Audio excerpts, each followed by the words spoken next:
আসসালামু আলাইকুম রহমতুল্লাহ। প্রিয় দর্শক, কেমন আছেন? আশা করি ভালো আছেন। প্রিয় দর্শক, পরীক্ষায় ফেল করা ছাত্রীর কাণ্ড।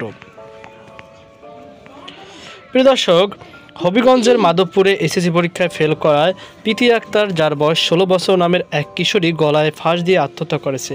বৃহস্পতিবার 10 জুলাই দুপুরে ফলাফল প্রকাশের পর পরীক্ষায় উত্তীর্ণ হতে পারেনি জেনে নিজ বাড়ির পিছনের বারান্দায় গলায় ওড়না পেঁচিয়ে আত্মহত্যা করে সে। প্রীতি আক্তার উপজেলার আদাওয়ের ইউনিয়নের নজরপুর গ্রামের বাসিন্দা, বীর মুক্তিযোদ্ধা আবুল কাশেমের মেয়ে।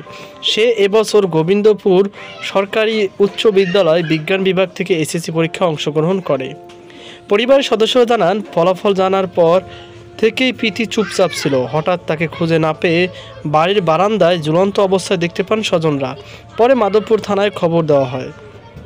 মাধবপুর থানার পুলিশ পরিদর্শক তদন্ত কবির হোসেন জানান, পুলিশ ঘটনাস্থল থেকে মরদেহ উদ্ধার করে ময়নাতদন্তের জন্য হবিগঞ্জে সদরে হাসপাতালে পাঠিয়েছে। এই ঘটনায় একটি অপমৃত্যুর মামলা হবে।